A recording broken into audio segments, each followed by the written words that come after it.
hoje, né, 29 de agosto de 2022, é sobre a minha pesquisa de pós-doutorado, que trata da perspectiva dos movimentos sociais, né, da teoria dos movimentos sociais, trata da atuação do pré-vestibular para negros e carentes nos anos 90 e 2000, especialmente o papel do pré-vestibular na participação, né, na conquista das ações afirmativas na educação superior brasileira, tá bom? Eu Uhum. queria que você, primeiramente, se apresentasse, falasse um pouco nome, né, o que você quiser falar dessa parte mais pessoal Tá, mesmo, e aí depois a gente vai para a conversa mais específica, tá bom?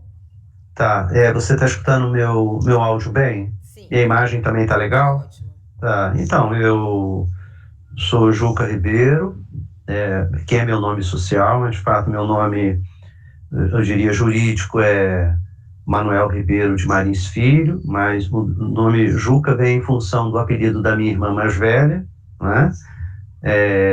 Então, o apelido pegou e hoje eu já utilizo, de certa forma, até institucionalmente, né? Eu comecei a minha militância no combate ao racismo. A primeira organização que eu participei foi no início dos anos 80, acho que em torno de 82, 83. Essa organização se chamou um Grupo Afrocultural 20 de Novembro. Era um grupo com perfil mais de estudos sobre relações raciais na sociedade brasileira, não é? Alguns dos meus contemporâneos ainda estão vivos, graças a Deus, do 20 de novembro, né? Que se reunia na Pavuna, e eu ia para Pavuna porque é um bairro da cidade do Rio de Janeiro, limítrofe a São João de Meriti. Então, meu primeiro contato se deu aí bem no início dos anos 80, e muito que é alimentado pela leitura de Abdias do Nascimento, né? Eu tive a sorte de conhecer o Abdias do Nascimento, entrevistar o Abdias do Nascimento, ir na casa dele, trocar algumas ideias, tem um máximo respeito pela história dele, enfim, é dessa fornalha mais ou menos, né, próxima aí ao período de redemocratização Sim. que eu começo nesse meu olhar crítico sobre a sociedade, né. E como você chegou até o pré-vestibular para negros e carentes? Pois como é que foi isso? Antes de existir o pré-vestibular para negros e carentes, então eu já fazia militância, né? Já fazia militância. E tive um forte envolvimento, né, com as comunidades eclesiais de base, né, as chamadas SEBs, lá pelos meados dos anos 80. E foi exatamente aí nesse meado dos anos 80 que eu acabei conhecendo o Frei Davi, né? O Frei Davi, ele vai residir inicialmente em Duque de Caxias, na periferia de Duque de Caxias. Depois de um período, ele vai para São João de Meriti, exatamente para a Praça da Matriz, na Igreja da Matriz.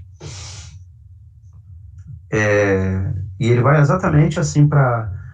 Ele era um liberado pela província franciscana. Desculpe que meus dogs estão por aqui, eles fazem festa, né? São 3. E aí ele é liberado pela igreja para trabalhar a temática racial, porque ele, vocacionado, achava que e acha ainda que ele está na luta, que poderia contribuir com a vocação dele combatendo o racismo na sociedade e tornar a igreja um instrumento de promoção do combate ao racismo, né? Nesse período, eu já era voluntário, muito tímido, na pastoral do menor, e por algum motivo eu acabo travando contato com o Frei Davi, né? E daí nasce uma boa amizade, e um sentido de trabalhar junto muito, muito, muito forte, como poucos militantes, posteriormente, do pré-vestibular para negros e carentes teriam, né? O Davi frequentava a minha casa, eu frequentava a casa paroquial, né? Ele pedia para mim,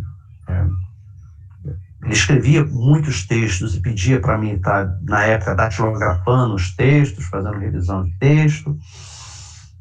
E aí, basta dizer que ele foi na minha formatura de nível superior, né? Quando terminei, fiz ciências sociais, ele foi na minha formatura, né? Então, nasce daí, né? Então, eu participo dos agentes de pastoral negro, porque ele estrutura ajuda a organizar uma instância que era chamada e é ainda chamada Agentes de Pastoral Negro. Ele também era vinculado a outros coletivos, como o GRENI, né? E a Comissão de Padres, Seminaristas e Religiosos Negros. Aguarda um momentinho que eu vou trazer alguma coisa para mostrar aqui que eu acho que vai ajudar a ilustrar. Tá, é 1 minuto. Tá bom.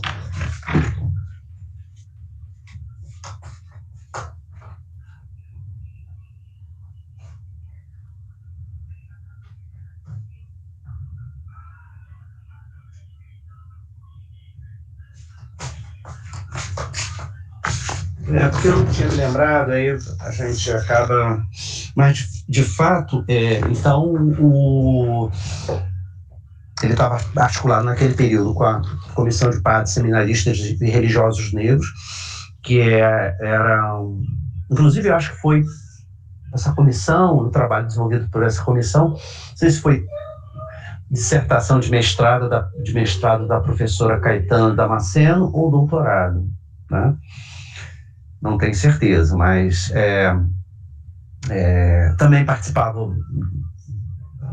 Aí, enfim, existia essa comissão, o Davi então era vinculado à comissão, né, que existiam padres negros, né, militantes muito engajados, seminaristas muito engajados, né, e religiosos muito engajados, né. Aí, né, na comissão tinha o padre Batista de São Paulo, que era um fenômeno, o padre Toninho, também outro fenômeno.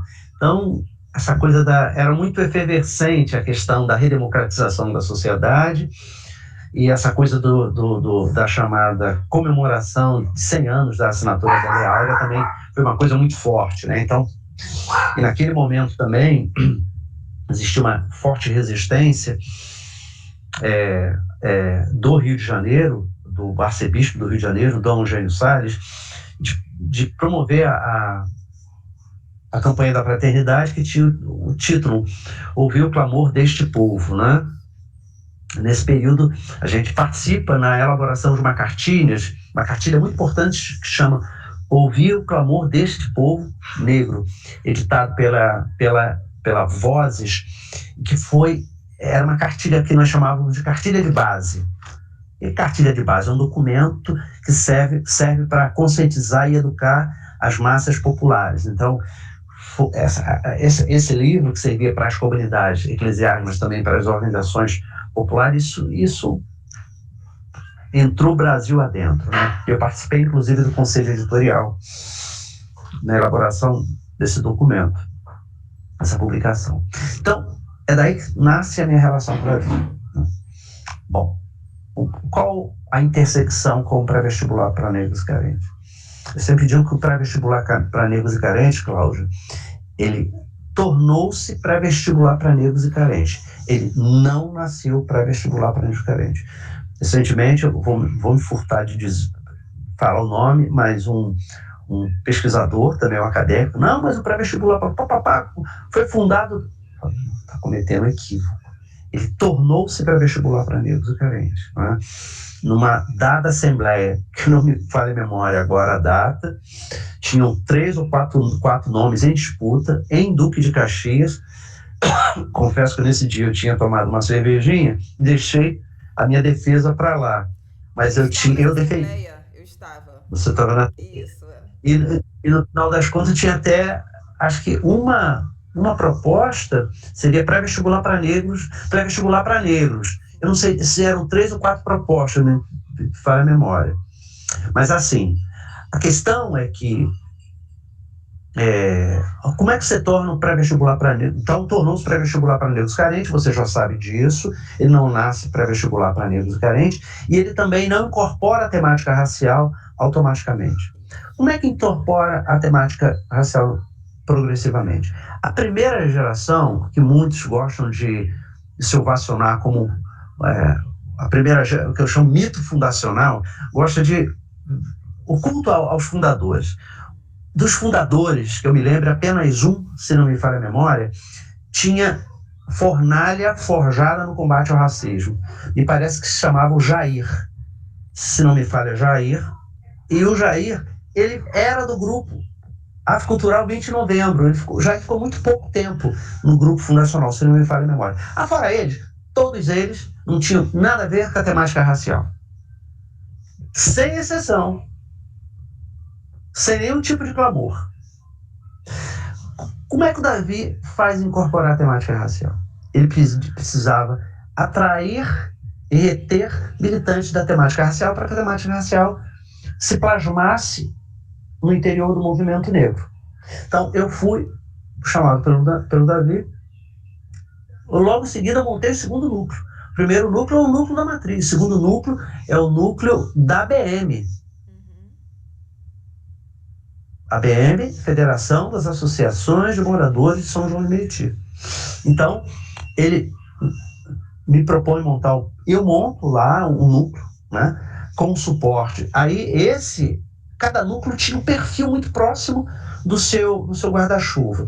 Enquanto da matriz era muito vinculada à igreja, embora funcionasse num colégio particular conhecido da cidade, o segundo núcleo, fundado por mim, e outros companheiros e companheiras, né, mas eu chamo por mim porque, na realidade, tinha que ter um indutor para promover a temática racial, então eu fui chamado e organizei. Esse da BM já tinha esse perfil de movimento social e popular e com mais uma pegada de engajamento, né, mais fluídico.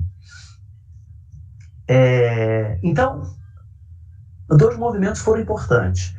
O pré-vestibular para negros e carentes só se tornou pré-vestibular para negros e carentes depois de um determinado tempo, quando incorpora a temática racial por meio de alguns atores que foram fundamentais para que essa temática se consolidasse.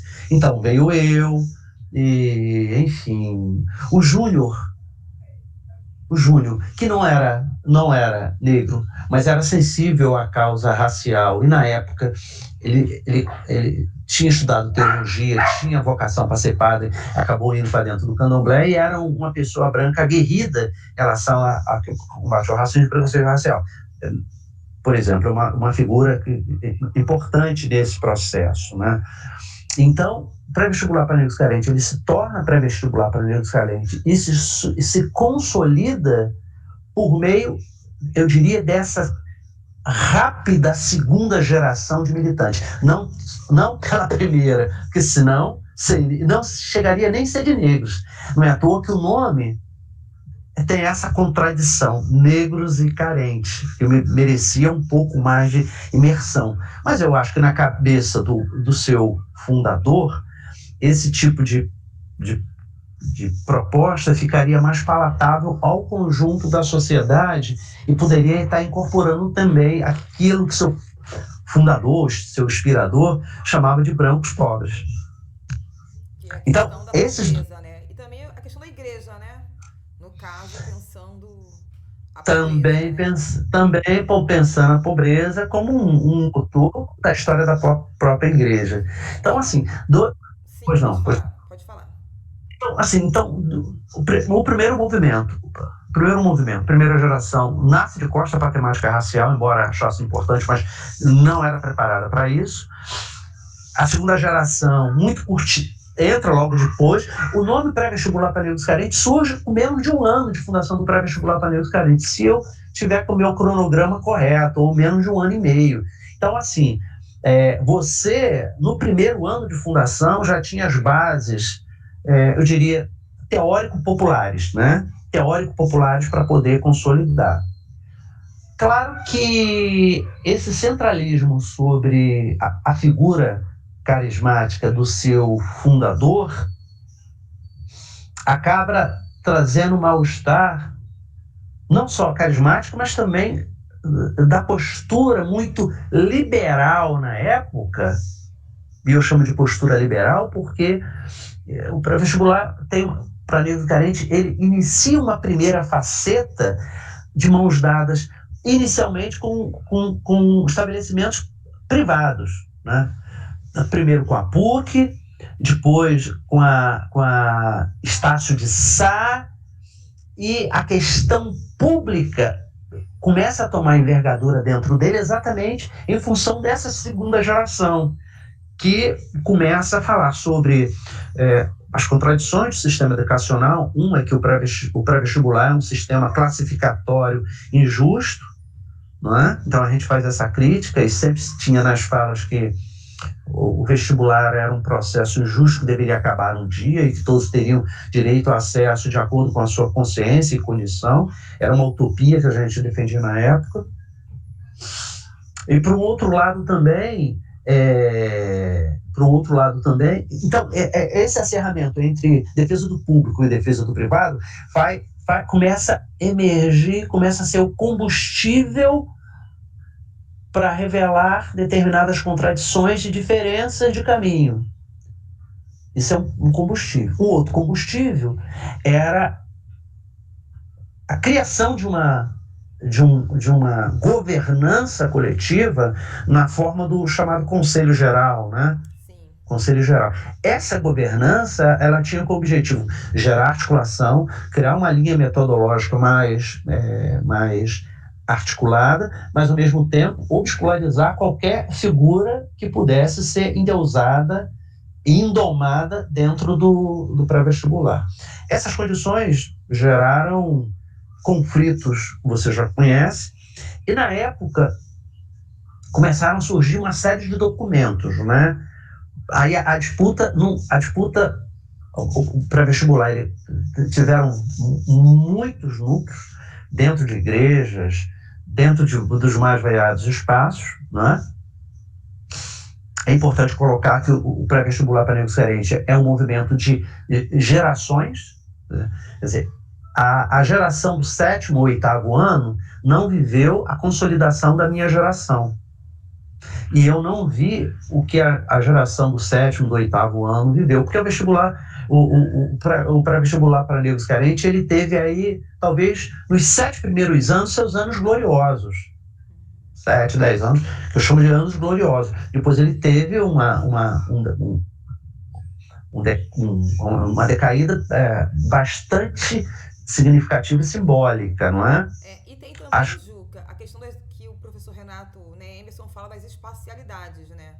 Porque eu acho que algumas questões, quem estava mais para o lado de São João acabava tendo mais acesso do que quem estava, porque assim, eu começo e estudo em 94, 95, mas eu sou de Nilópolis, né? Eu estudo em Nilópolis, então muita coisa eu não sabia, né? Assim, eu estava atuando lá, então isso também acho que é alguma coisa que a ideia da espacialidade, eu não sei se você já pensou nisso, mas como essa estrutura de rede, de algum modo, coloca uns mais próximos e outros menos próximos, né?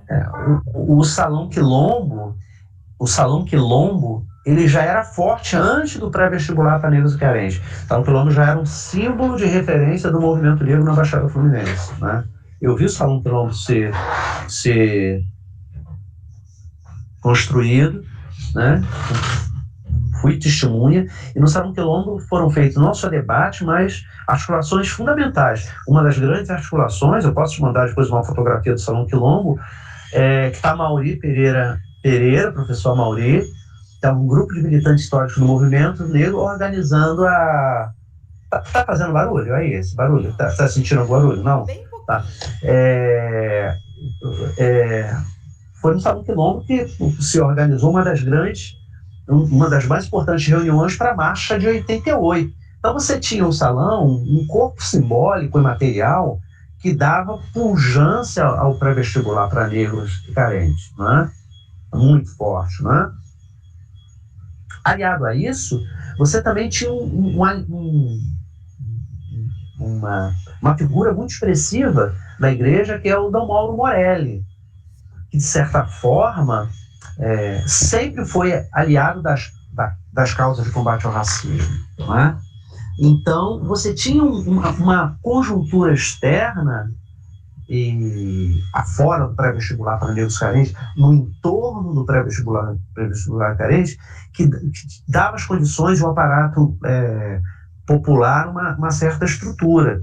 E essas rivalidades todas começaram a ser registradas, né? Você tinha o jornal Sem Nome, primeiro jornal do né?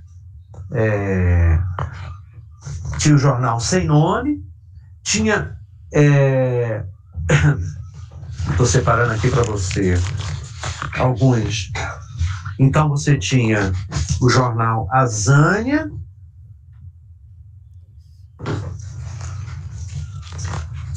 e logo numa capa aqui já demonstra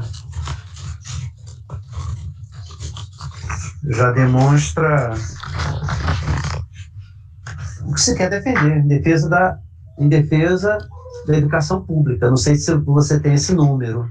Não tenho. Dá para ver direitinho. Não tem. Só tem uma, Zânia. E aí, claro, esse daqui é o João Azânia, Conselho Geral, um ano de realizações e contradições.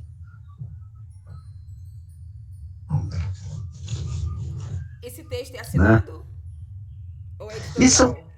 Esse é um editorial, mas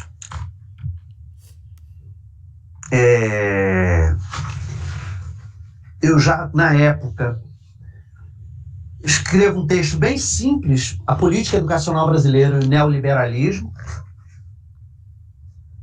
Ótimo. Uhum. Isso é 96. 96. Então a gente já denunciava aí algo tenebroso que viria a acontecer na sociedade brasileira. E cada jornal não repetia conteúdo, tinha sempre coisas novas. Mas, de fato, então você tinha o jornal Azânia como um interlocutor e articulador. Ele era produzido com dinheiro dos alunos, que davam aquela contribuição simbólica e que movimentava um pouco essa comunicação, essa institucionalidade.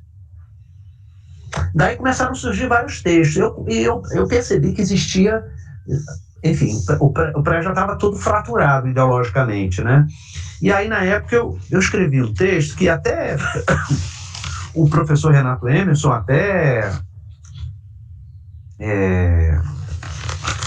fez um elogio, uma avaliação importante, que eu usei o conceito de campo de Pierre Bourdieu na época, que tinha um campo neutro, campo eclesial e tal, que eu falei, não, agora eu já sei que a coisa está realmente dividida. Mas quem são esses atores?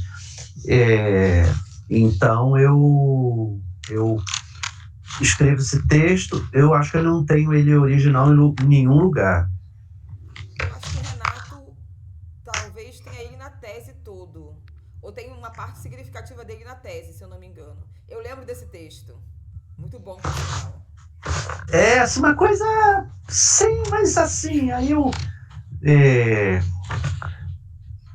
Tem outro documento aqui que é do professor, que é do Sérgio Marx. Sérgio Marx é um padre. Na época, né? ele era padre? Na época ele ainda... Acho que ele estava no processo de transição. Ele era formando em filosofia, membro do jornal Azânia, professor de cultura e cidadania, e era coordenador do pré-Santa Clara. Para a época era um textão. 4 laudas. Sim. faculdades e universidades. Isso tá no Azânia, não, é um texto solto. É um texto avulso. Que deve ter circulado numa assembleia, provavelmente. Pode ter circulado ou não numa assembleia, é verdade. E é muito, muito interessante. E é bem legal. Eu acho que vale a pena um dia você ler. O Sérgio hoje é padre, mas seria bom se você conseguisse uma entrevistinha com ele. Sim. Que acho que eu consigo o telefone dele para você. Ótimo. É Sérgio Max, né? Sérgio Max. Max? Max. Sérgio Max. Sérgio Max. Quero sim. Teve um outro texto meu que eu chamo Por um Pré-Democrático, Autônomos e de Lutas.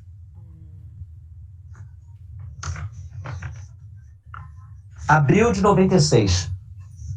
Ótimo. Esse ano foi um ano que as coisas ferveram, né? 96. Foi um ano assim, de muita produção, que merece se compreender por que teve tanta coisa assim. Quer dizer, eu posso depois passar para você esses textos aqui, que são textos que circulavam e que fomentavam a maturidade do movimento. Obviamente que a gente, como tinha um pouco mais de maturidade, vinha de movimento social, a gente não gozava, às vezes, também. A gente tinha alguma liderança, mas não gozava de plena simpatia, sobretudo daqueles jovens que estavam se acendendo na liderança coletiva e que viam na gente, talvez, a reprodução da figura do próprio Davi, né? De forma talvez mais democrática, e eu acho que eles cometeram um profundo equívoco. É uma geração que segurou para vestibular para negros e carentes muito tempo, e eles próprios levaram a derrocada do próprio pré-vestibular para negros e carentes. Sim, Juca, então, entrando nessa questão, que aí a gente entra mais nas questões que eu estou voltadas para a pesquisa, você falou em momentos anteriores de situações que se configuraram para acontecer algumas coisas. Na teoria dos movimentos sociais, a gente chama de, né, na ideia de estrutura de oportunidades políticas, né? São situações ou crises ou situações favoráveis mesmo do ponto de vista surgimento de um contexto econômico, um contexto político que favorece ou não aquele movimento social. Você tem assim, ideia de coisas que favoreceram no contexto dos anos 90 e depois nos anos 2000 para essa ascensão, né, do pré-vestibular e depois da própria derrocada, né, do mesmo, né, nos anos 2000, e ao mesmo tempo, como você vê a questão do pré-vestibular e da luta pelas ações afirmativas, pelas cotas, como era dito na época, né, porque não se falava pouco ação afirmativa, parece que se falava mais cotas, né, no meio comum, no senso comum. Acho que sim, eu acho que o pré-vestibular para negros carentes, ele praticamente foi um movimento que você teve, assim, vários detalhes, né?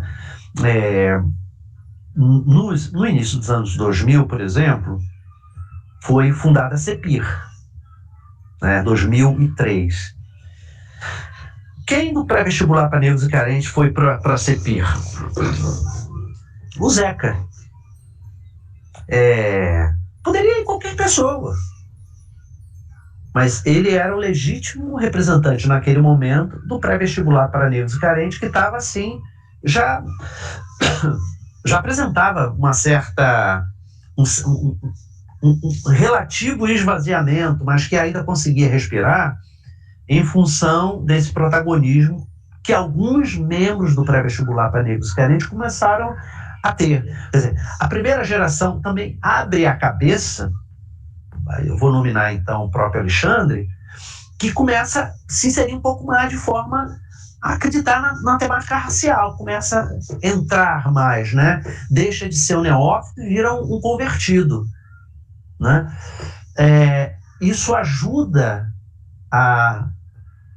já que ele era colocado como um dos mitos fundacionais, a dar mais proximidade com a temática racial, porque isso é mito fundacional, isso é a contradição. O Davi sai, vai montar o Educafro. Quem que fica segurando a temática racial? Eu tinha optado por sair. Falei, eu não fico mais nesse negócio que eu acho que não é mais espaço para mim, eu não tenho mais o que dar, porque já está dado.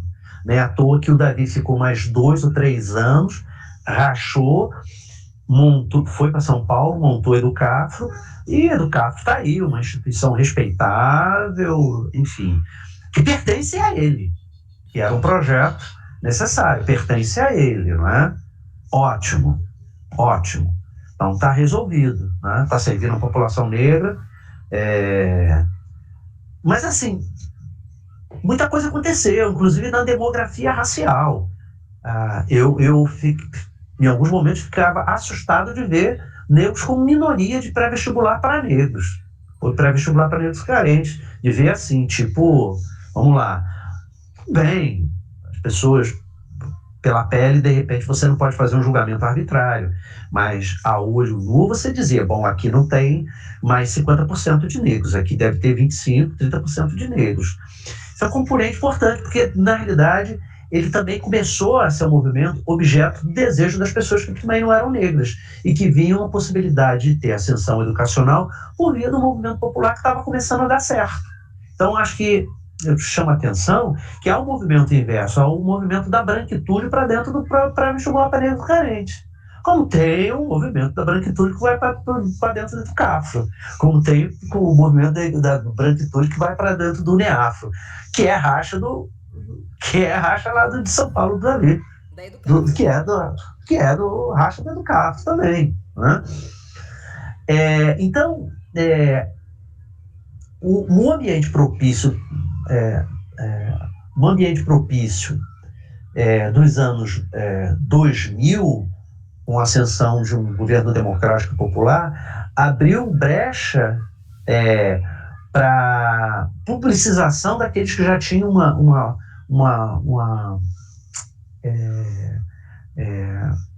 representação simbólica importante para o pré-vestibular para negros carentes. Me parece que Alexandre foi para Durban, não tenho certeza, para conferência, foi para Durban. Mas, se Durban fosse em 2005, na época, quando Durban quando o pré-vestibular para negro carente foi fundado, ele jamais iria, não seria nem parte da seleção. Só foi porque ele passou por um processo de conversão, né? Mas, ao mesmo tempo, com o governo democrático popular, as oportunidades se ampliaram bastante.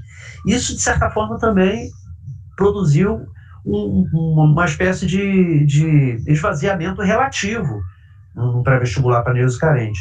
E, mais do que isso, também surgiram várias experiências de pré-vestibulares, não necessariamente para negros, mas com perfil de natureza popular. E outros até sucumbiram. Por exemplo, o pré da Rocinha, que era pré-vestibular para negros carentes, trocou de nome porque a comunidade era uma comunidade mestiça nordestina, que não compreendia muito bem isso, embora funcionasse dentro da igreja metodista, uma igreja historicamente progressista, né?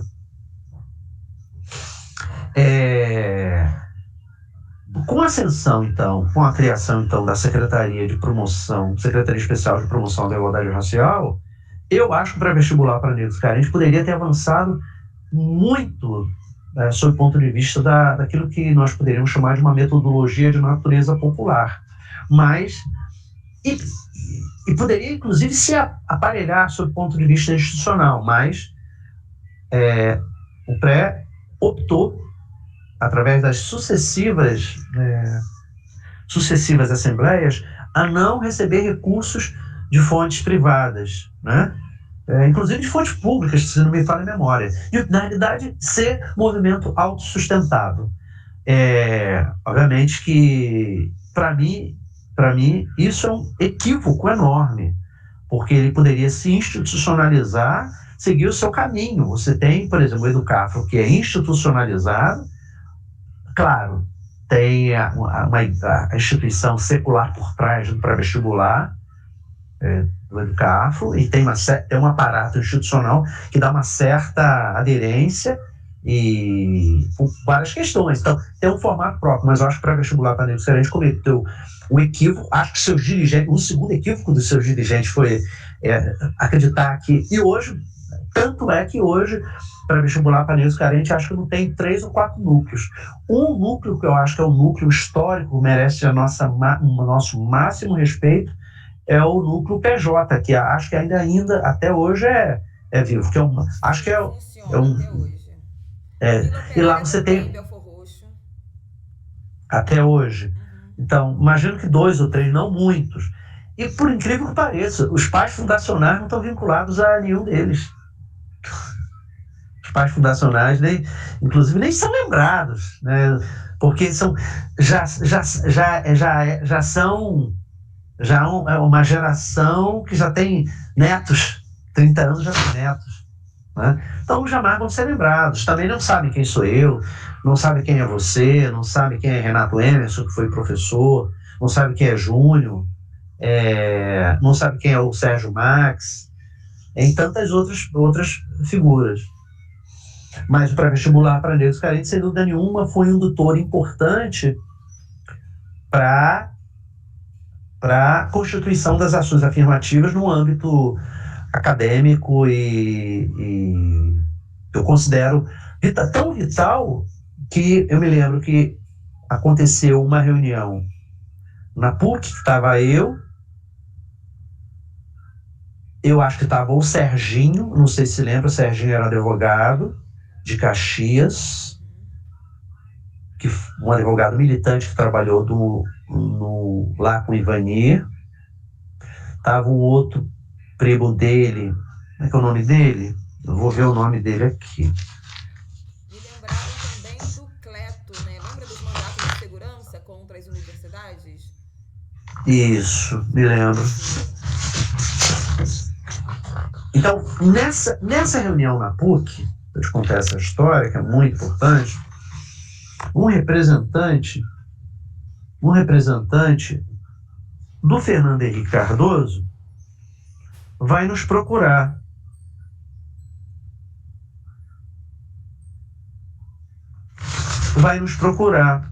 Argumentando o seguinte, argumentando de que eles gostariam que o pré-vestibular para negros e carentes incorporasse a tecnologia de videosalas. Na realidade não estava muito claro, né? Mas a gente, então, vai lá um cara e fala, olha, nós queremos fazer essa parceria com o pré-vestibular para negros e carentes e achamos bastante relevante acontecer isso. Para o desenvolvimento, para a inclusão social e dos negros e as pessoas carentes, etc. E a gente, na época, negou. Né? A gente negou na época. Acho que é importante, sob o ponto de vista institucional, você ter acesso ao Jornal Azânia de 95,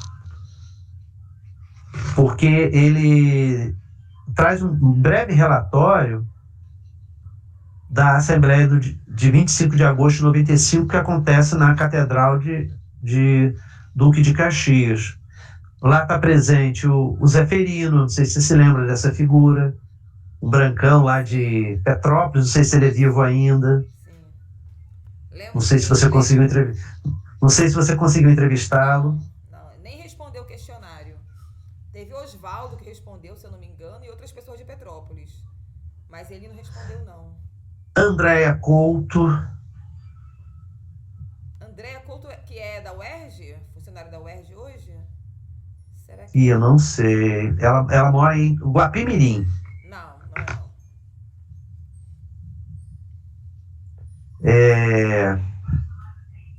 Eu estou vendo aqui, eu falo um pouco do Conselho Geral, né?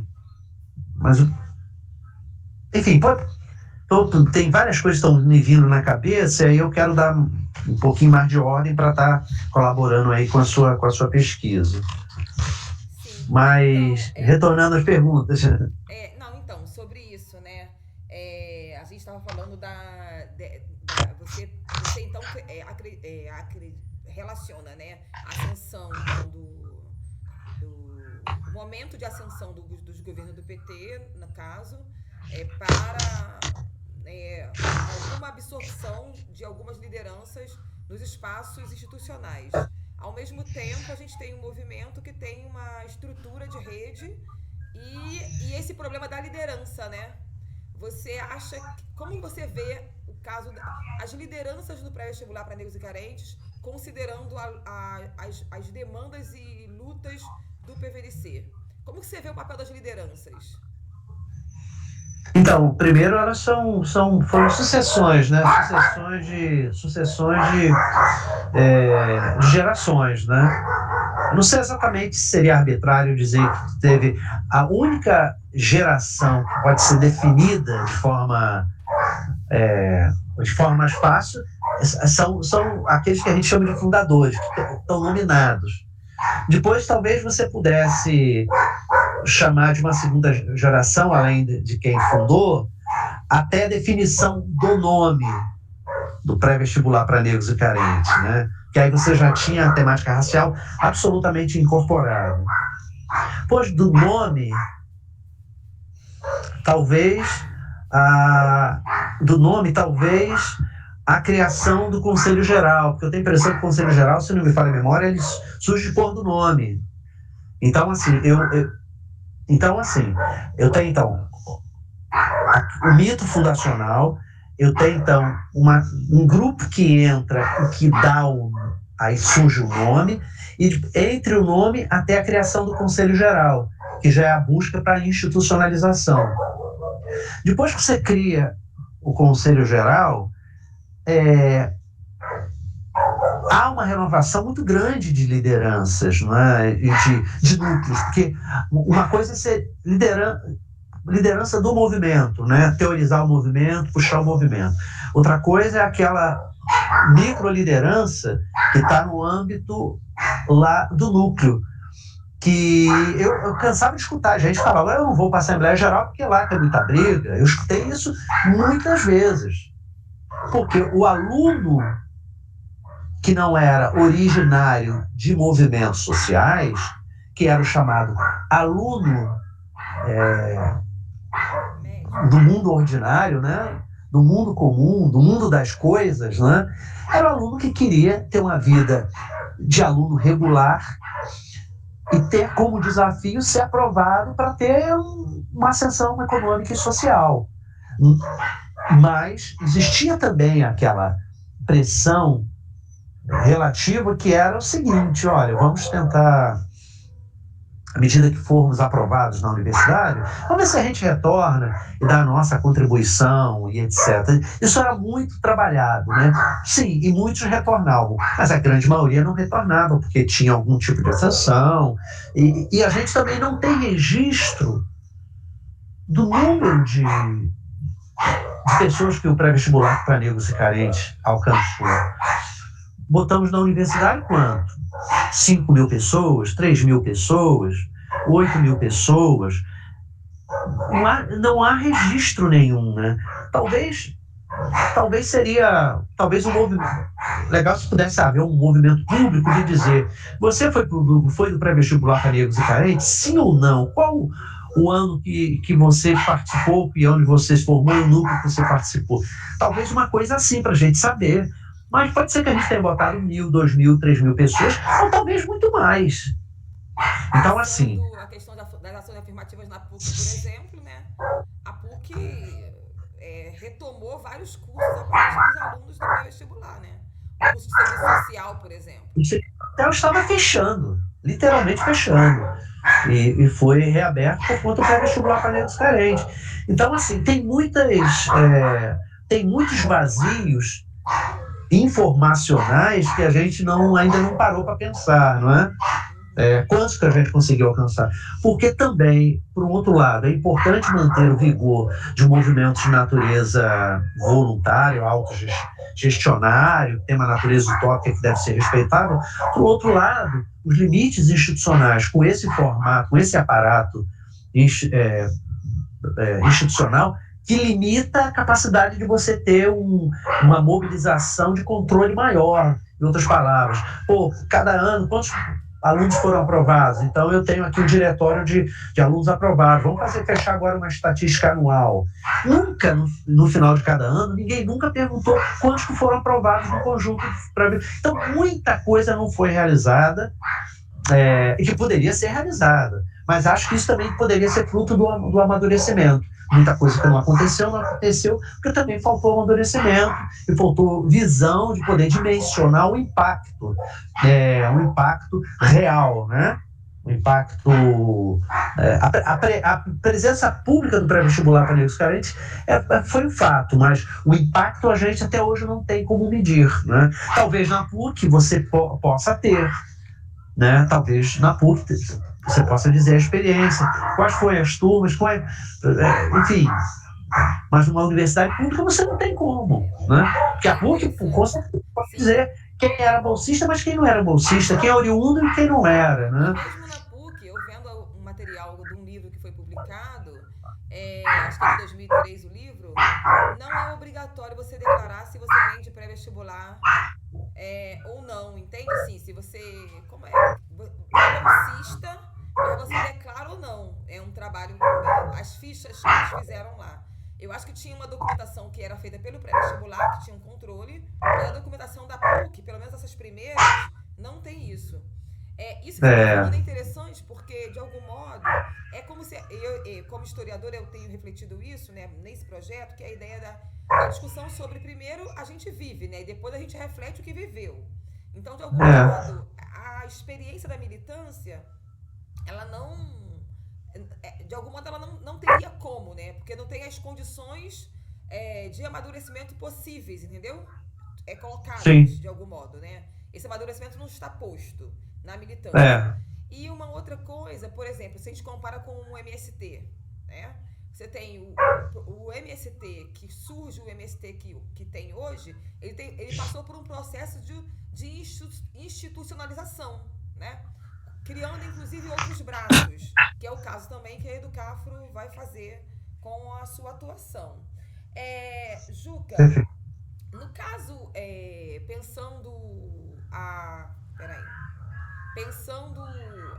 já, né, a gente encaminhando para o final, já são 3h54, que pessoas você identificaria? Você falou de algumas pessoas, não sei se você tem mais pessoas e instituições, você identificaria que tiveram relação com o pré-vestibular, do que você viveu da experiência do pré-vestibular, seja nos anos 90 como ativista, seja nos anos 2000 como alguém que participou e que tinha proximidade, né? Que instituições e pessoas você relaciona diretamente ao pré-vestibular e à militância pelas ações afirmativas? E uma outra coisa que eu fiquei pensando na sua fala aí, assim, não sei se... Eu fiquei pensando aqui agora, é uma coisa pra gente poder pensar, né? Que se a articulação entre raça e classe no pré-vestibular, você já refletiu alguma coisa sobre isso? Já refletiu alguma vez sobre isso? Se a incorporação de negros pobres não tem a ver com essa ideia da raça e classe, a preocupação com a interseccionalidade, ou com o que o Guerreiro Ramos chamava de pedagogia do branco? O que você acha? Não, eu acho que naquele momento existiam pessoas que tinham uma visão, inclusive, um pouco mais, eu diria, radicalizada de um modelo voltado só para negros, né? Então, assim, eu acho que foi uma licença dada, considerando que no corpo do pré-vestibular para negros carentes você já tinha uma presença de professores brancos. Então, e aí já cito o nome do Júnior como uma figura que foi muito importante, né? O próprio Zeferino, outro branco, que foi muito importante. Mas tiveram outros. Estou citando já os nomes. Sérgio Marques, que hoje é um padre. Racial, ou defensor da questão racial? É isso que eu estou pensando. Defensores da temática racial, né? Defensores de alguém que entende, né, que a intersecciona, que não tem como mudar se não fizer articulação entre raça e classe, por exemplo. Nesse sentido. Por exemplo, né? Você tinha as pessoas que não estavam tão vinculadas à temática racial, mas toleravam a narrativa ativista da temática racial. Existiam os brancos que toleravam e compreendiam, né, o desafio interseccional. Existiam os poucos militantes do movimento negro, os poucos militantes, né? E aí, em relação às instituições, eu cito a ABM, Federação das Associações Moradoras de São João, o Grupo de União e Consciência Negra. Existia um núcleo só do Grupo de União e Consciência Negra, que funcionou no colégio, no Jardim Íris, num colégio público que fica ali em Jardim Íris. O pré-vestibular para negros e carentes. Ali eu fundei esse pré-vestibular para negros e carentes, né? Porque eu saio da ABM, né? Já no movimento muito de distensionar com aquelas figuras que eu não via muita saída, dado o domínio que estava no campo institucional pelo campo eclesial, chamo de campo eclesial para não citar muito excessivamente nome de pessoas. E aí, como eu já era coordenador do Grupo de União e Consciência Negra, montei pré-vestibular para negros e carentes, o núcleo GRUCOM, que é uma instituição negra. E aí ali a gente batia e ali eu trouxe o Júnior junto comigo. Ali eu trouxe o Marcelo, professor de geografia. Não sei se você entrevistou ele. Se você sabe quem é. Eu vou entrar em contato. Não consegui entrar em contato ainda. Mas é uma figura. No seu formulário.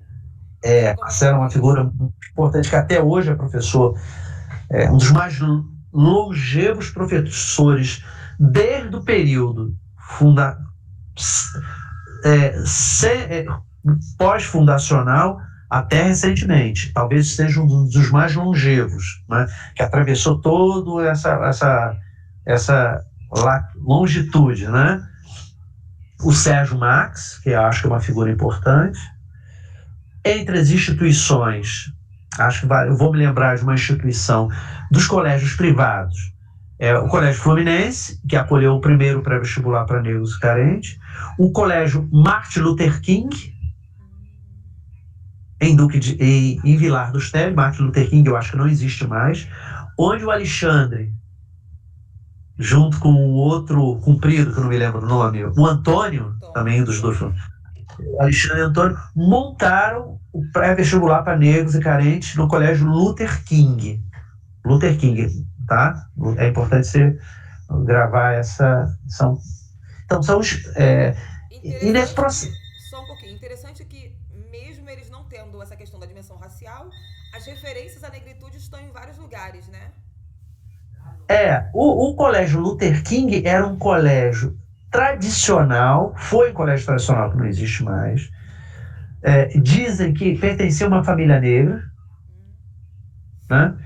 Foi um colégio, inclusive, de classe média, de Vilar dos Teles, onde a galera, assim, você tinha no centro de São João, quem estudava no centro de São João era do Colégio Fluminense. Quem era de Vilar dos Teles, Luther King.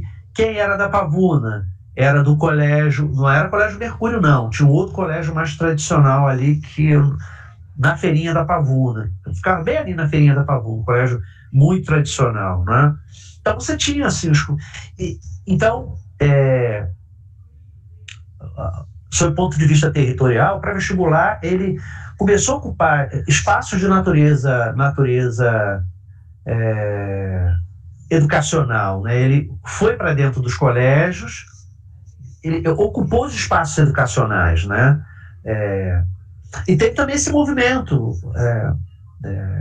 forte, muito motivado pelo campo eclesial na época, do pré-vestibular para negros carentes, está vinculado a paróquias católicas, né? Então, essa coisa de você ir para dentro de instituições educacionais sempre dava porque é um aparato já consolidado, né? Pronto, né? De algum modo. Você, por exemplo, o pré da Tijuca que funcionava no CIEP da Tijuca, não é? Enfim, não é? É isso. Então, Juca, eu te agradeço. Você quer falar mais alguma coisa? Não, eu acho que a sua pesquisa de pós-doutorado, considero que todas as pesquisas que tentam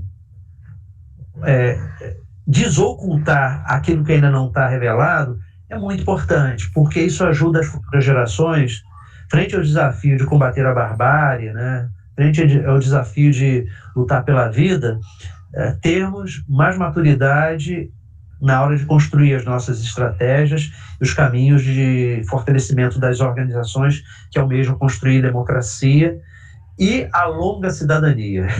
E a longa cidadania, Com né? certeza. Como historiadora, eu tenho, né, um compromisso, inclusive em distinguir histórias de memória, né? Então, porque a memória é isso, a memória ela tem lapsos, ela pode ter, a gente tem vínculos, né, sentimentos. Então, quanto mais pessoas uma historiadora pode ouvir, quanto mais diversas as narrativas, é muito importante para construir essa história. E a documentação, né, Juca? Isso que se mostrou agora, o jornal Azânia, esse cotidiano, as questões intestinas, né, do movimento social. E é assim assim que história se faz. A história é uma história cotidiana, de pessoas com sangue, né, com carne, com vontades, com desejos. Então, eu te agradeço imensamente pela disponibilidade. Claro. A pesquisa vai até o ano que vem, até março do ano que vem. Esse ano eu estou tentando agora fazer essa parte mais de ouvir algumas pessoas. A iniciativa, inclusive, é de ter, conseguir, depois se eu conseguir essa questão lá do CEDIM, de ter um banco também com as imagens, com os áudios, tá? Então eu vou te falar direitinho se vai rolar da gente, aí tem que ver se tem autorização para ter o banco com os depoimentos, é uma coisa que é para depois, pode ser que não role, mas por conta do repositório. Mas essa parte da documentação física, eu vou entrar em contato com você depois, tá? Pra gente poder ver se a gente faz a você me fala com tá bom? uma certa tempo. Uma coisa que eu acho bastante, talvez, importante eu queria falar agora, você está falando sobre repositório, cara, não posso me esquecer. Deve ser alguém que você quer que eu fale, procure? Não, é uma coisa importante que eu queria te falar, só vou me lembrar depois, com certeza. Mas assim, não, você pode ficar absolutamente à vontade em relação ao material que vai estar realmente disponível. Aí você vai me falar com um certo tempo, mas eu queria te falar algo muito importante, cara. Esqueci agora. Será Esqueci que tem a ver mesmo. com a questão dos direitos autorais, de imagem? Mas aí é uma coisa que a gente não sei ainda se a gente vai fazer, não, né? Tá. Eu vou te mandar um formulário para você preencher, tá bom? Só assinar. É um textinho do consentimento para o depoimento. Tá, eu sei. E eu queria da sua parte, se fosse possível, depois você me dar uma declaração com uma pessoa que fez esse depoimento. Aí eu jogo lá pro meu Lattes. Ótimo, tá? sim. Você tá no doutorado, né? Eu vi que você tá lá na políticas sociais, né? Eu vou trabalhar com a teoria do reconhecimento de Jacques-Rouanet, né? Ah, sim. Eu vou... Minha pretensão teórica é estudar o Estado brasileiro a partir da teoria do reconhecimento, né? E tentar a partir da teoria do reconhecimento discorrer, a minha hipótese é que existe um reconhecimento do Estado brasileiro e que essa modalidade, esse enquadramento de reconhecimento do Estado brasileiro, ele impõe limite à progressividade da temática racial brasileira e impõe limites, progressividade e progressividade também, como um pêndulo. Sim. Como um pêndulo. Então, o entrave está exatamente... Nosso entrave, o combate ao racismo está exatamente dado na modalidade de reconhecimento do Estado brasileiro. Você vê que demora a avançar, não demora a avançar? Sim, sim. Essa racionalidade por conta desse reconhecimento. E te digo mais, não avança só por conta da pressão do movimento negro, que o Estado é refratário mesmo à temática racial. Sim. E aí tem a ver com o mito da democracia racial, né? Que continua aí, firme e forte. forte. De alguma forma. É verdade, né? Mas legal, conta comigo aí que eu puder estar te ajudando, tá bom? Tá certo. Muito obrigada, meu querido. Um Um abraço. abraço, até breve, bom Até trabalho. breve. Vou te mandar o aplicativo, tá? Tá bom. Tchau. Agradecido. Um abraço. Tchau.